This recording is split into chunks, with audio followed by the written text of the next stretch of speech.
अस्सलाम वालेकुम मुअज़्ज़ज़ नाज़रीन, इफ्तिखार अहमद डिजिटल किसान क्लिनिक से आपको वेलकम करता है। और आज हम बात करेंगे प्याज के बारे में कि प्याज जो है इस वक्त तकरीबन जो है उसको शिफ्ट किए हुए 20 से 25 दिन हो चुके हैं और कहीं 1 माह भी हो चुका है। तो अमूमन जब प्याज सेट हो जाता है, नए पत्ते निकलना शुरू हो जाता है, जब इसका तीसरा पत्ता निकल आता है मुकम्मल और चौथा जो है वो निकलने के करीब होता है या निकल रहा होता है, तो इस वक्त ये जड़ें बना लेता है और इसको फर्टिलाइज़र डालना जो है वो ज़रूरी हो जाता है। क्योंकि जो सितंबर का महीना है और आने वाला अक्टूबर का महीना है, ये प्याज की नशोनुमा के लिए बहुत अहम होते हैं। अगर हम दर्जा हरारत देखें तो दिन का दर्जा हरारत जो है वो सितंबर में जो है वो 35 से लेकर 37 डिग्री सेंटीग्रेड रहने का इम्कान है। और इसी तरह से जो रात का दर्जा हरारत है वो 25 डिग्री सेंटीग्रेड से लेकर 28 डिग्री सेंटीग्रेड रहने का इम्कान है। और इसी तरह से जो दर्जा हरारत है इसकी फेवर में है, तो आप इसकी जितनी वेजिटेटिव ग्रोथ करा लेंगे आगे फिर उतना ही हेल्दी बल्ब आपका नीचे जो है वो प्याज बनेगा। तो सबसे पहले आपने इसके ऊपर जो तवज्जो देनी है कि इसके ऊपर जो है वो लीफ ब्लाइट आ सकती है, पर्पल ब्लाच आ सकती है और दूसरी फंगल बीमारियां जो हैं इसके ऊपर आ सकती हैं। तो उसके ऊपर आपने खसूसी तवज्जो देनी है। तो उसके लिए आप डाइफिनाकोनाजोल, इज़ाक्सीस्ट्रोबिन ये 100 ml से लेकर 200 ml स्प्रे कर सकते हैं, या उसके बाद पैराक्लोस्ट्रोबिन प्लस ट्यूबोकोनाजोल ये 150 ml 100 लीटर पानी में मिलाकर आप स्प्रे कर सकते हैं। तो इससे आपकी जो प्याज की फसल है वो फंगल डिजीज़ से बची रहेगी।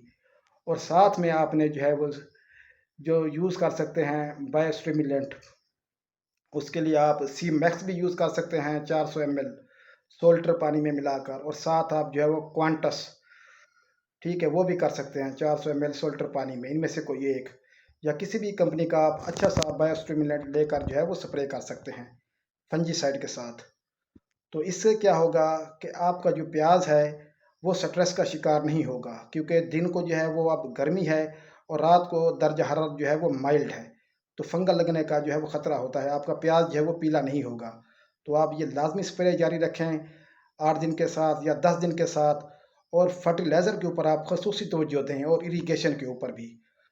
आप पहला जो है वो नीचे डाल सकते हैं, पहले पानी में आप सल्फ़र डाल सकते हैं 2 किलो, और साथ जो है वो 1 बैग जो है आप नाइट्रोफास का दे दें। तो इंशाअल्लाह आपकी एक भरपूर जो है वो फसल जो है वो बन जाएगी। और इसके बाद आपने जो इंसेक्ट पेस्ट है उसको कंट्रोल करना है और जड़ी बूटियों का जो अपना कंट्रोल है वो यकीनी बनाना है।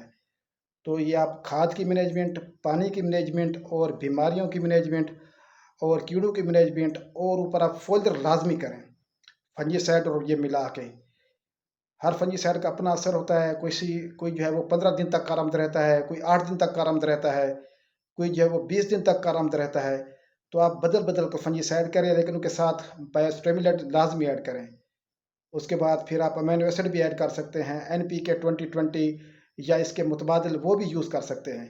तो आप कोशिश करें कि सितंबर और अक्टूबर का महीना जो है 15 तक ये जितने आप नए पत्ते निकलवा सकते हैं उसके पत्ते निकलवाएं और पत्तों को महफूज रखें। तो उसके बाद इंशाअल्लाह 45 दिन इसके बहुत अहम होते हैं। जितने इसके नए पत्ते होंगे, पत्तों की तादाद ज़्यादा होगी, तो नीचे बल्ब उतना ही शानदार तैयार होगा, क्योंकि पत्ते जो हैं वो इसकी फूड फैक्ट्री होते हैं। जितनी खुराक तैयार होगी वो नीचे बल्ब में जाएगी। तो आप इसको इंश्योर करें, इंशाअल्लाह एक अच्छी पैदावार जो है आप लेने में कामयाब होंगे। आपने फोल्डर लाजमी करने हैं फंजीसाइड के भी और इसके भी, और नीचे फर्टिलाइज़र प्लान आपने अच्छा रखना है। और इब्तदाई जो 45 दिन हैं ये बहुत अहम होते हैं प्याज के लिए। तो जितना ये शानदार आपके पत्ते होंगे इतना ही नीचे शानदार आपका बल्ब बनेगा। तो नीचे आप जो साथ सल्फर देंगे तो जो बल्ब की गलाव की बीमारियां हैं वो इसको नहीं लगेंगी। और नीचे जो आप सीड मैगट लग जाता है, बाज़ औक़ात इसको सुंडी लग जाती है, तो उसको भी आपने तदारक लाजमी रखना है। और आपने अपनी क्रॉप को लाजमी देखना है, सुबह शाम देखना है। और अपनी निगरानी में पेस्टिसाइड और फर्टिलाइज़र जो हैं उनकी एप्लीकेशन करानी है। तो इंशाअल्लाह एक अच्छी पैदावार आपने हासिल करनी है, क्योंकि आपने बहुत ज़्यादा खर्चा किया है, महंगी पनीरियाँ लगाई हैं, महंगी लेबर लगी है, तो बहुत ज़्यादा आपकी इन्वेस्टमेंट लगी हुई है। और आप अपना टारगेट जो है वो 250 से लेकर 300 मन फी एकड़ रखें, और इंशाअल्लाह इसकी आप जो है वो मैनेज करें, और जो है साथ साथ सदका खैरात भी करें। इंशाअल्लाह अच्छी पैदावार आपको मिलेगी। बहुत शुक्रिया। वस्सलाम। पाकिस्तान जिंदाबाद।